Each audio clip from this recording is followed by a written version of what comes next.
Hello everyone. This is a recording that I made to go over the answers for exam 2 that we just took recently. There was quite a lot of hard work on this exam, and I just wanted to let you know that your hard work is very, very much appreciated. The other reason for making this recording is that my research students will tell you that mistakes are an opportunity to learn, so that's what we're going to do right now. We're going to use our mistakes as an opportunity to learn. All right, so starting with question 1. In question 1, I just gave you sort of a snapshot of the mechanism of the aspartate protease. So it's a protease. So it's going to hydrolyze, so that's why I have water as one of the substrates. And then our protein, our hemoglobin, is the other substrate, and the goal is to cleave that peptide bond. And that'll be a hydrolysis, so we'll need water. So this aspartate here, I just call it aspartate A, acts as a base and grabs this proton, and now you have a hydroxide, which is a good nucleophile. Water by itself isn't a good nucleophile. So now this oxygen, this negatively charged oxygen, can attack the electron deficient carbon of this carbonyl group right here. And this next step isn't shown, but these electrons will swing over here and form a negatively charged group. So what you can see from this mechanism is that the ASP-A is acting as a general base catalyst. It accepts a proton. It abstracts a proton for the water molecule. That produces a hydroxide ion, and that nucleophilically attacks the carbonyl carbon of the peptide bond.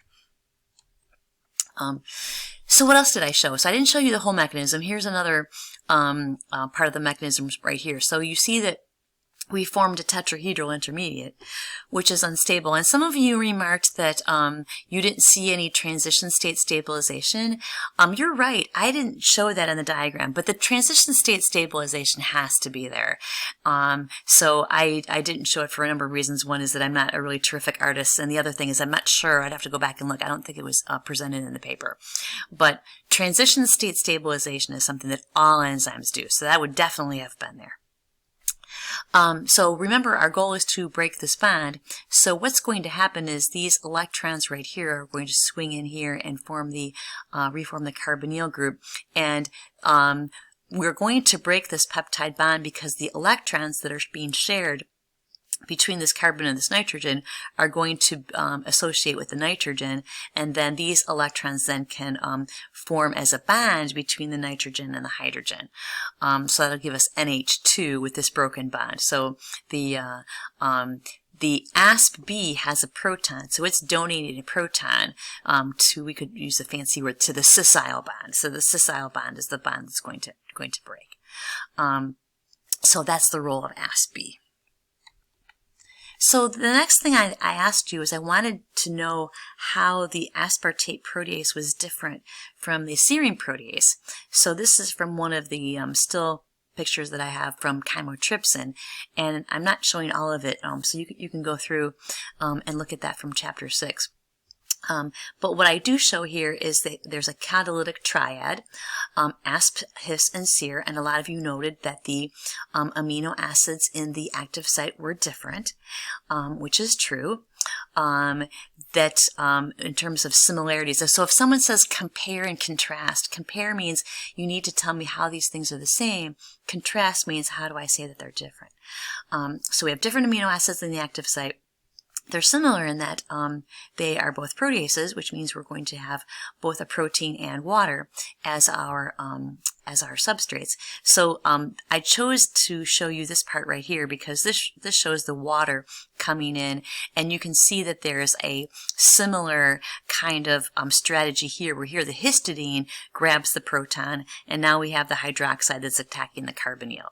So that's a similar strategy to what I just showed you, but a big difference right here is that in the chymotrypsin, this is an acyl intermediate that is covalently bound to the enzyme. So a very big difference between these two enzymes is that the aspartate protease uses acid and base catalysis, but not covalent catalysis, whereas chymotrypsin uses acid and base catalysis, but not covalent catalysis. Sorry. I lost track of where I was. The aspartate protease uses acid and base catalysis, but not covalent catalysis. The serine proteases use acid and base and covalent catalysis. So that's a big difference between the two. Okay, so let's go on to question 2. So in the background, you were told that the aspartate protease is in a vacuole. I don't know that much about proteases, but the vacuole is acidic. So we can see here that our optimum pH for the aspartate protease is going to be 4, maybe a little less than 4, but definitely an acidic pH. So the vacuole will have an acidic pH. And then we have to try and figure out the pKr values of those two aspartates, which is not that easy to do. This is not a really nice picture like some of the ones I showed you in class, but maybe we can guess that one of the aspartates has a pKr of maybe 3.2, and maybe one of them is about 5.5. So the next thing we need to do is we need to assign them. So if I go back to my mechanism, remember this is the start of the mechanism, so I can't even start the mechanism unless the aspartate is not protonated. And so the asp A is not protonated, the asp B is.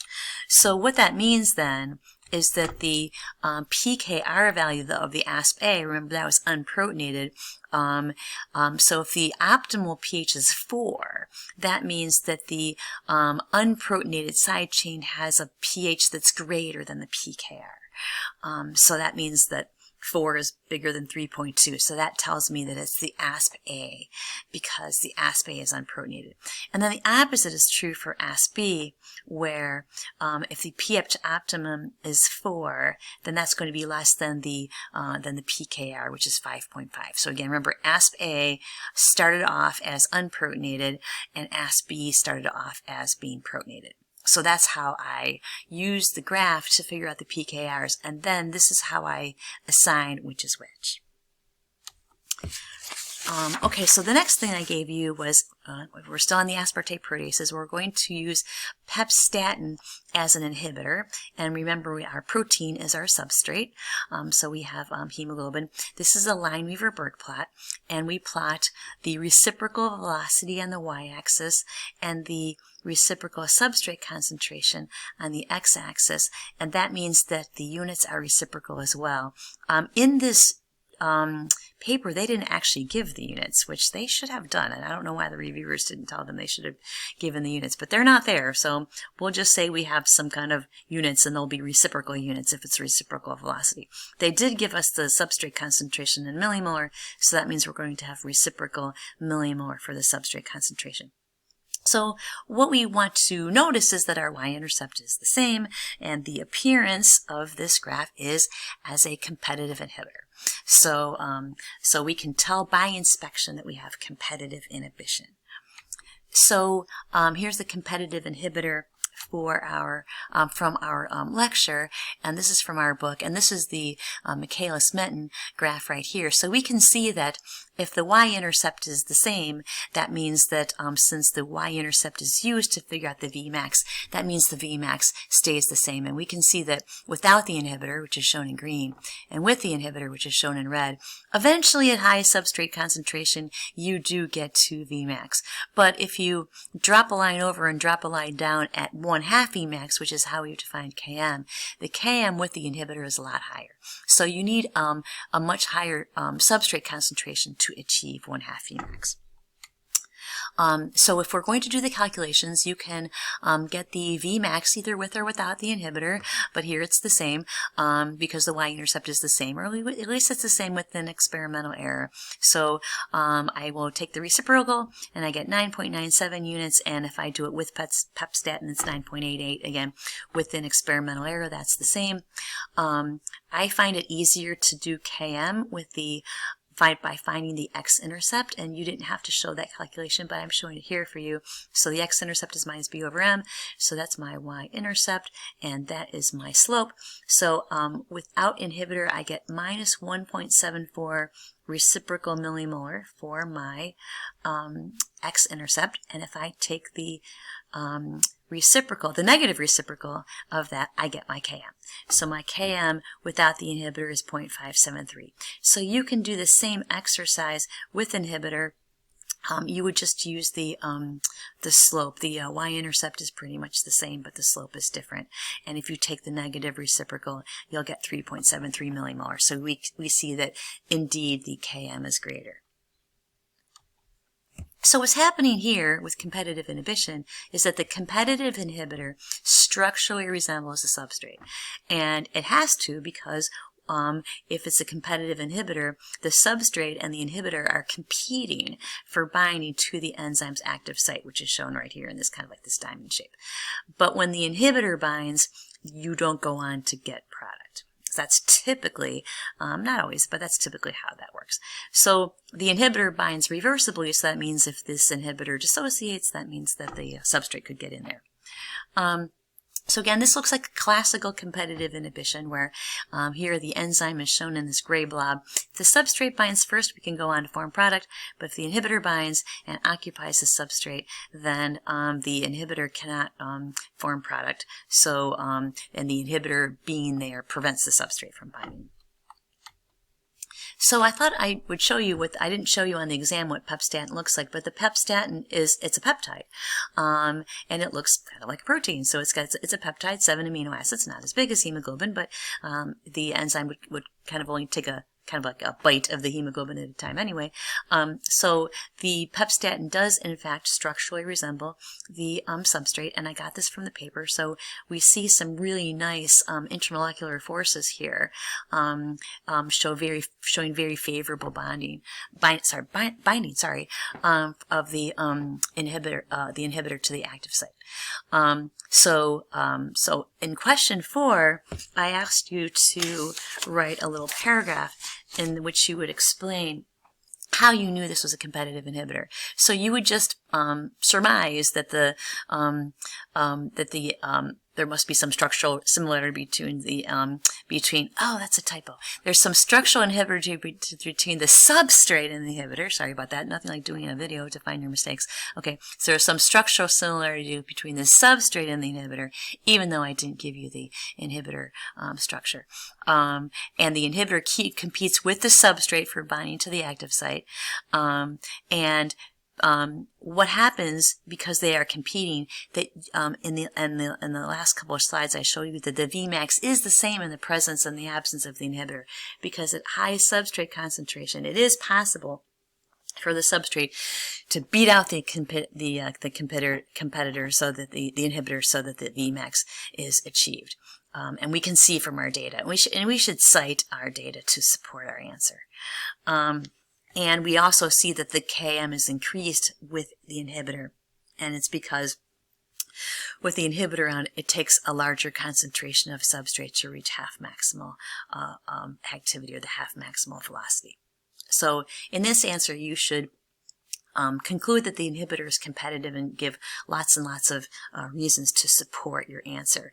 One of the things that shouldn't be in this answer is that you shouldn't cite things like the y-intercepts or slopes or anything like that. That's considered to be raw data. You should cite your calculated data, which are the Vmax and the Km values. All right. Question 5. I did present this for you with structures, even though I didn't require you to show me the structures. So this is the lactate dehydrogenase reaction. So we can see that the pyruvate is reduced to lactate, and that means that we need to have something else be oxidized. So those protons and electrons that you see on the lactate, those came from the NADH. And you can see that this is a very favorable reaction. And the purpose of this reaction, as I can take you to my journey of a metabolite, which I will in a minute, but this is the whole glycolytic pathway diagrammed for us. And what I want you to notice is if you go right here to the glyceraldehyde 3-phosphate dehydrogenase reaction, that we require NAD plus as a reactant and NADH as a product. So if you stopped here at pyruvate, pretty soon you would convert all your NAD plus to NADH. So that's why you need to have a reaction like this one where you use the NADH and regenerate the NAD plus. So if I go back to my my journey of a metabolite, we can put this on a loop right here. So again, notice that in glycolysis, the metabolites are blue, and we're going to zoom on here on the pyruvate, and the pyruvate is being reduced to lactate, so you can see that the NADH is shown in red, so the NADH is being used and NAD plus is being produced, and if we go back up here, that's the glyceraldehyde 3-phosphate dehydrogenase reaction. And lactate itself is a waste product. With the parasite, there's not really anything that the parasite can do with that lactate. But it does need to regenerate the NAD+, which in this video is shown in orange, so glycolysis will continue because in the parasite, glycolysis has a role of providing intermediates for biosynthetic reactions. Okay, so we can get out of here, and let's go back to our PowerPoint. Again, I'm just kind of zoomed in on this reaction right here. So again, if NAD plus is being used in step 6 and we're forming NADH, we will have to regenerate the NAD plus, otherwise glycolysis would halt. The parasite, it does not appear to use the citric acid cycle. We're given in the background that maybe 10% of the activity is the citric acid cycle. So it must obtain all of its ATP from glycolysis. So glycolysis we've defined as glucose being converted to pyruvate, and we get 2 ATPs. But we can't stop there, otherwise the NADH would accumulate, so hopefully that video convinced you. So the NADH produced in the glyceraldehyde 3-phosphate dehydrogenase reaction produces the glyceraldehyde 3-phosphate dehydrogenase reaction produces NADH and uses NAD+. So that means that the lactate dehydrogenase reaction has to do the opposite. It has to use the NADH and produce the NAD+.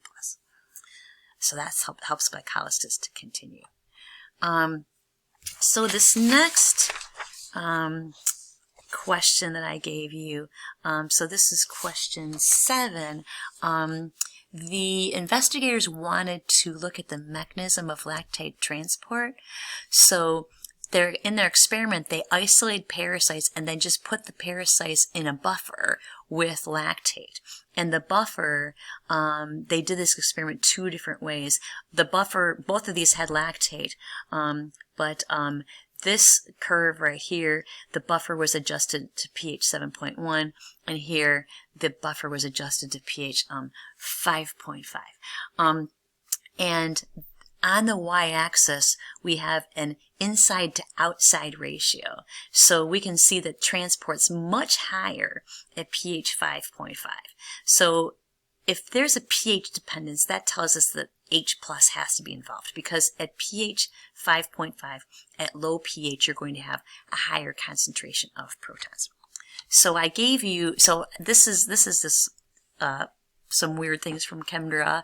There's some of the built-in functions, so I decided I could use that image for my parasite. So if the investigators had this buffer, and outside of the buffer was lactate and protons, and they saw that more lactate and protons were transported in at pH 5.5, that points to a role of protons. Otherwise, it wouldn't have mattered what the pH was. So that means that D is the right answer. So this MCT is a symporter, and symport means that 2 entities are being transported at the same time and in the same direction, and then they're dependent upon each other, that you can't just have lactate without the protons.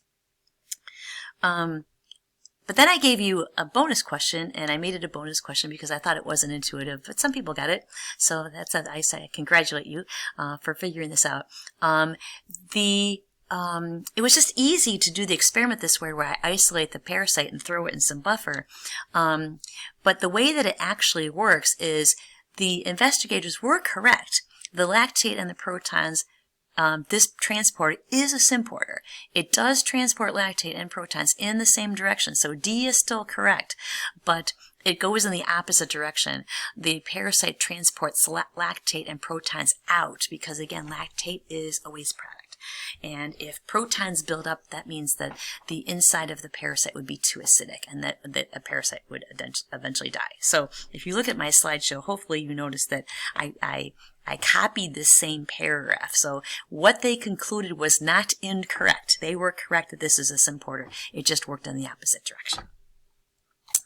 Okay, so the next question is, the investigators were looking at the glyceraldehyde 3-phosphate dehydrogenase, and they incubated with this FP, which is a toxic byproduct of hemoglobin degradation. And I didn't replot this; I just took this from the paper. So glyceraldehyde 3-phosphate is the substrate. So again, in a Line-Weaver-Burk plot, we have the reciprocal substrate concentration on the x-axis. And here they measured this in nanomoles per minute, so that means we have the reciprocal velocity on the y-axis. And here they just used, so here this is no FP, and here you can see that you get a more dramatic increase in the slope when you add more FP. So this is the appearance of a non-competitive or mixed inhibitor, and that's this appearance right here. So remember, you could have 3 different appearances of non-competitive inhibition, because here this means that the inhibitor is not binding to the active site. It's binding somewhere else. It's binding to the free enzyme or the enzyme substrate complex. It can bind to both. And we have 3 different appearances because in that situation, the inhibitor might prefer either the enzyme or the enzyme substrate complex. Here we show that we prefer the enzyme. So it does seem a little strange, though, that the FP inhibits glyceraldehyde 3-phosphate dehydrogenase, because that's the only redox reaction in glycolysis. That's also the break-even point. So if I go back here, so this is the latter part of glycolysis. Remember, we had to spend 2 ATPs to get glycolysis going, and then in this reaction, remember, everything is stoichiometrically multiplied by 2. So we get our 2 ATPs back. So when we finish reaction 7, we haven't accomplished anything. We spent 2 ATPs and we got 2 ATPs. And we need to continue to get 2 more ATPs here in order to get some ATP out of our glycolysis. So having something that inhibits that break-even point seems very weird, and especially it also seems weird when you think about the NADH, which has to be reoxidized to, there's another typo, must be reoxidized to NAD+, as explained in question 6. Sorry about that. So you'd think that this would really harm the parasite because glycolysis is something that it really needs. But what happens here is that glucose 6-phosphate is used for the pentose phosphate pathway too. So this shows a strategy that the parasite used. If FP builds up and it needs to be detoxified, NADPH is what's needed to do that. So NADPH is produced by the pentose phosphate pathway. So if you've done something, so if this picture right here, so if you've done something to glycolysis to inhibit the glycolysis, then you can shuttle the glucose 6-phosphate to the oxidative branch of the pentose phosphate pathway instead. And then that's going to give you the NADPH that you need to deal with a reactive oxygen species. So you'd think that this would be harmful to the parasite, but this is just a strategy that it uses when FP concentrations are high, because that means that you need the NADPH in that situation. So the next thing that I gave you is parasite life cycles are pretty complicated, and I won't pretend that I understand everything about this particular parasite. But I did give you in the background that there is an extracellular signaling pathway, and I was hoping that you would notice its similarity to what we see in the liver. So when we talked about glucagon, so that little G is glucagon, and glucagon binds to receptors in the liver, and the binding to the receptor activates the G protein, and so that's why these are called G protein coupled receptors. So when we activate the G protein has an alpha, beta, and gamma subunit, and the G protein, which is shown here in green, is inactive when beta and gamma are bound, and also when GDP is bound. But when the glucagon binds to the receptor, it jettisons the beta and the gamma subunit and swaps GDP for GTP. So now the G protein here is shown as active, and then the active G protein then will activate adenylate cyclase. That takes ATP as a substrate and converts it to the second messenger, cyclic AMP, and we've shown in class how cyclic AMP activates protein kinase A. And protein kinase A is a kinase, and there are target proteins that protein kinase A phosphorylates. So this is something we knew about. This is something that we didn't, but the same strategy is used. So here we have XA, xanthurenic acid, and that acts as the ligand or the first messenger. And again, I got this from Chemdra. But what you should notice is the xanthurenic acid, like glucagon, never enters the cell. What it does is it binds to the G protein coupled receptor, and my diagram is not as fancy because I'm not a good artist in Chemdra either. But the G protein coupled receptor will activate the G protein, and what happens is that you swap GDP per GTP. And the other thing, this would be the alpha subunit, and you'd get rid of the beta and the gamma subunit, which I didn't show. And once the G protein is activated, it can activate guanylate cyclase. So we don't have adenylate cyclase because here our substrate is going to be not ATP, but GTP. And the guanylate cyclase will convert GTP to cyclic GMP. It's just like adenylate cyclase converting ATP to cyclic AMP. So in a similar manner, the cyclic GMP will activate not protein kinase A, but protein kinase G. But it's kinase, so it's going to phosphorylate some target proteins. I don't know which ones, but whatever they are, have to be responsible for this morphology change where the flagella develop. And again, all of this is going to happen in the gametocyte. So probably the target proteins would have to, maybe they're transcription factors that bind to the DNA and are responsible for the synthesis of new protein, because if you're going to have a flagella where you didn't have one before, you have to make new proteins. That's probably what it is, but I didn't give you that evidence, and that wasn't something that you had to show. But I did hope that you would see that the strategy is very similar.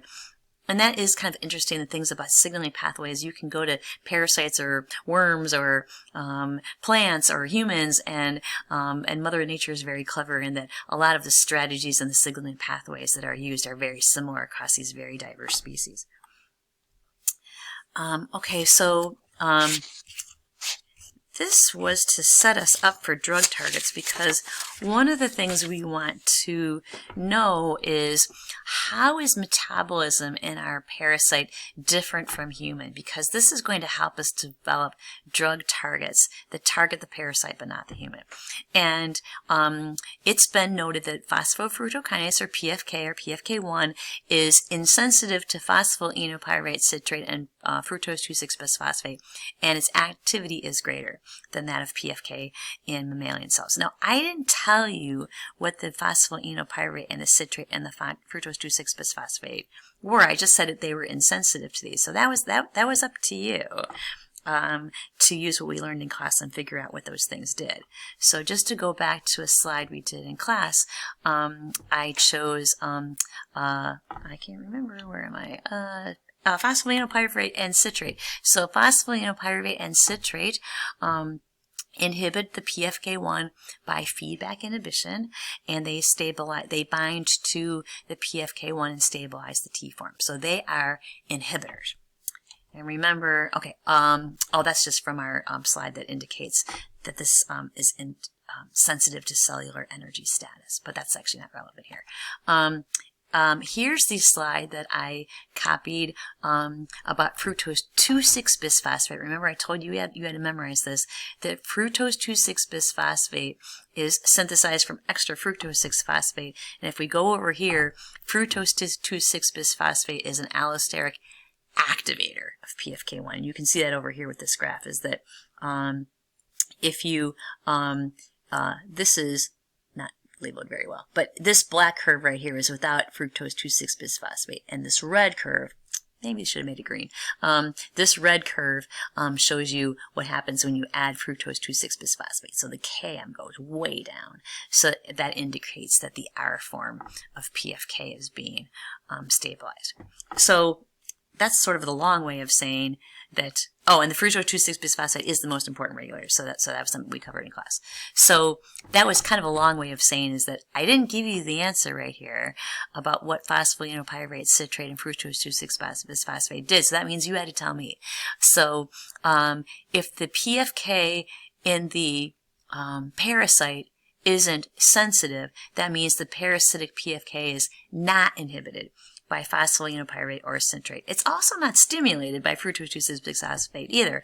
But what this means is that we have a largely unregulated PFK activity, which could explain why its activity is so high. So that means we can carry out glycolysis at a really high rate. So then we have to think of, well, how does that benefit the parasite? Well, the purpose of glycolysis is to provide ATP and biosynthetic intermediates for anabolic reactions to support the parasite. So this glycolysis is going to be going on at a fairly high rate in parasites. Okay, so that was the first one. The second one is pyruvate kinase, also a glycolytic enzyme, and here it's insensitive to fructose 1,6-bisphosphate, but more sensitive to ATP and such citrate. Again, I didn't tell you what it did. That was your job. So let's go back to what we did in class. So here's pyruvate kinase.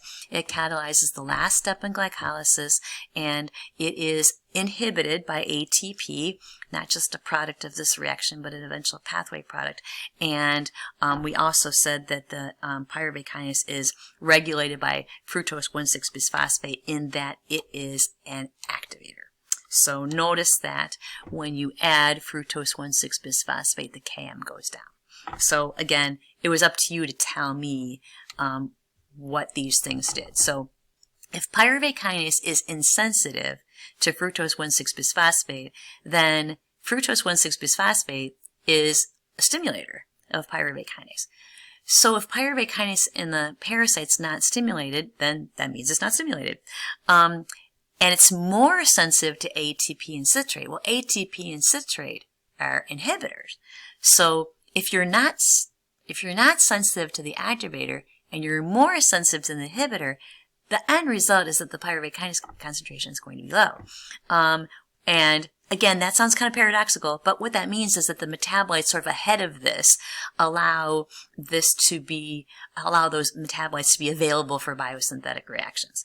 So, and again, as we saw in an earlier question, that if you slow down glycolysis, then you can divert glucose 6-phosphate to the penose phosphate pathway, and that gives you ribose 5-phosphate for nucleotide synthesis and the NADPH to combat the host reactive oxygen species. All right, so next question. So we're trying to build a story here of the kinds of things that this parasite does. So really the reason for glycolysis is to feed the biosynthetic reactions. And this was a different reaction, but I have a little diagram here so that we can understand how this experiment was done. So in the paragraph in which we were introduced to the question, we were given radioactively labeled fumarate. So I have a little star here that indicates that fumarate's radioactively labeled. And we're also told that fumarate is converted to aspartate because we hadn't had that material yet, so I had to tell you that. So that means that the aspartate's radioactively labeled too. And we did learn about ATCase, and that was mentioned in the background, that aspartate and carbamyl phosphate, that's the first reaction where you get pyrimidines. So that's a long pathway. But that means that the pyrimidines are going to be radioactively labeled, and then you're going to use the pyrimidines to make nucleic acids, so the nucleic acids are radioactively labeled. So that's a long way of saying when they were looking at the radioactive counts right here, these bars right here represent nucleic acids. So this shows that I'm using fumarate as a raw material to make nucleic acids. And it shows that if I have red blood cells that aren't parasitized, that the radioactive counts are about maybe, I don't know, so this is 1,000. maybe that's 100. But after 24 hours, maybe that's, I don't know, 1,500. So that's 15 times as high. And then after 48 hours, it goes up even higher. Maybe that's 2,200. So I ramp this up 15-fold at 24 hours and 22-fold at 48 hours. So what's happening is the parasitized red blood cells, you can see you have a lot of metabolic activity in the red blood cell, and this is evidence of it. And the fact that we gave the parasite fumarate indicates that the parasite is using fumarate to make nucleic acids. So this is just another strategy that the parasite uses to synthesize copies of lots of DNA to make these critters. So I wanted to remind you that we talked about this in Chapter 6, where the carbamyl phosphate and the aspartate, that was the first step, and we, in several steps, got CTP and then UTP, and then we used those to make nucleic acids. So after all of this, I would have wanted you to put this all together, so I had a checklist for myself. So I have a diagram that I can share with you if you like. But for the purposes of this video, I'm just going to show you my checklist. So these were the kinds of things I wanted you to show based on what's in the background and what you learned along the way in the exam. So the glucose enters the host. So that means there has to be a transporter because glucose is polar, and we've talked about glucose transporters. The first thing that happens is glucose is phosphorylated to glucose 6-phosphate, and then you could draw glycolysis. No reason to have every single step. That's not necessary. But you should show that you get to pyruvate, and then pyruvate goes to lactate, because that regeneration of the NAD+ is really important. And then once you get the lactate, lactate's the waste product. And remember, we had that MCT, so you should have shown lactate along with a proton leaving the parasite. And some kind of acknowledgement, it didn't matter to me how you did this, but show that glycolysis, that the purpose is to generate ATP and biosynthetic intermediates for these biosynthetic reactions. You should also have shown that glucose 6-phosphate to enter the the pentose phosphate pathway, and the purpose is to get ribose 5-phosphate to make nucleotides, NADPH to combat the reactive oxygen species produced by the host. You should have shown some kind of connection. It didn't actually matter to me how you did it, but you should have shown some connection to glycolysis. And again, early in the exam, we learned about the hemoglobin entering from the red blood cell entering. I should have said parasite there. The hemoglobin enters from the red blood cell enters the parasite, and then goes into that digestive vacuole where the pH is really low, and then the aspartate digest hemoglobin to amino acids, and then that serves as the building blocks for a protein for the parasite.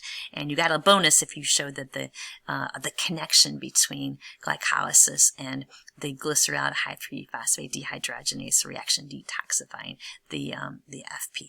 And you also should have somewhere have shown that the ATC reaction produces pyrimidines for nucleic acid biosynthesis. So that was the checklist for that diagram. Here's what you should not have shown. There isn't any evidence that glycogen synthesis or gluconeogenesis are used. It's true that the parasite needs glucose, but it's a parasite. It gets glucose from its host, and there was no evidence provided for you that gluconeogenesis occurred or glycogen synthesis occurred. I don't want to say unequivocally that the parasite doesn't store glycogen, but no, you weren't provided any evidence that it does. And it also doesn't make sense for it to carry out gluconeogenesis. You know, why spend the metabolic energy to make those enzymes if you could just grab glucose from your host? Some people put the pepstatin here. I want you to think about that for the next question. That's not naturally present, so that shouldn't be there. You didn't have to show every single step of glycolysis of the pentose phosphate pathway, and some people did. But if you did, you tended to miss the big picture, and the big picture is really important. So the parasite does carry out the citric acid cycle. You didn't have to show that because I promised you that the citric acid cycle wasn't part of this exam. But I just want to point out that the red blood cell itself, because I saw this on a couple exams, the red blood cell itself has does not have mitochondria. So the red blood cell itself lacks mitochondria and doesn't carry out the citric acid cycle. And even though the parasite does have mitochondria, 90% of its metabolic activity is directed towards glycolysis and not the citric acid cycle. And in that way, it sort of resembles cancer cells, which is kind of interesting. Okay, so here's a chance for you to get creative. There were lots of different possible answers to this question. I wanted 3, so I've got 1, 2, 3, 4, I've got 6 here, but you only needed to have 3. But one of the things that you absolutely had to say was that any drug therapy that you use has to selectively target the parasite and not the host. So that's why when you look at what we have here, we have to keep that in mind. So the aspartate protease does seem to be unique to the parasite. Now, humans do have aspartate proteases. We have aspartate proteases in our stomachs, but assuming that you can target only the parasite aspartate proteases, that's a good drug target because that prevents the parasite from breaking down hemoglobin to obtain amino acids that would be used for protein synthesis. LDH might be a good drug target, but again, actually this goes back to our case study. There are lots of different isozymes of LDH, so if you wanted to investigate inhibiting LDH so that the NAD plus can't be regenerated, then that would be a good idea, but you'd have to make sure that whatever drug that you use to inhibit the parasite LDH won't harm the human. That's why this makes this tandem enzyme in the pentophosphate pathway, that's a good drug target because that's not what the enzyme looks like in humans. So presumably there's enough structural difference here with this tandem enzyme in the parasite that you will target the parasite and not the human. The MCT, that exports lactate, and that's parasite specific too. If you export lactate and protons, if the parasite couldn't do that, then the interior of the parasite becomes too acidic and that would restrict its growth. The XA signaling, again, if you could target just that XA signaling pathway, because humans use cyclo-GMP too. So again, you'd have to be able to somehow target some kind of element that is unique to the parasite. And ATCase, that could be a good target too, because you were given in the background that humans would be less affected because we rely on a salvage pathway. So salvage pathway means that you're literally salvaging you're scrounging you're sort of scrounging breakdown products of nucleic acids to use, whereas the parasites can't do that. So that makes something like the glyceraldehyde 3-phosphate dehydrogenase, that's less of a good target, because that would affect the humans as well. But again, if you could show that that was different in the parasite than in the human, that would be an effective drug target. That is all I have. So I hope that this is helpful and has provided a learning opportunity. And if you have any further questions, you can ask me in recitation or stop by my office hours and we can discuss it.